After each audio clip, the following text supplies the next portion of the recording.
আজকে ডিম কারিটা এটা অন্যরকম ভাবে করব। সমস্ত মশলাগুলোর একটা মিহি পেস্ট বানিয়ে নেব।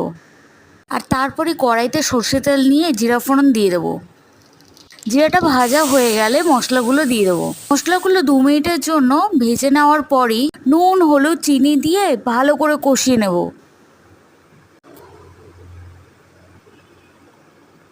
2 মিনিটের জন্য ঢেকে রাখার পর যেই তেলগুলো বেরিয়ে যাবে তখনই পেঁয়াজ, গোটা লঙ্কা দিয়ে আবারও ভালো করে নাড়িয়ে নেব।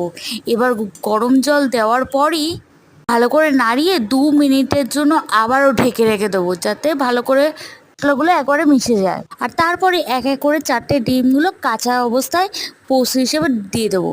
4টে চারদিকে দিয়ে দিয়েছি। এবার 5 মিনিটের জন্য ঢেকে রেখে দেবো।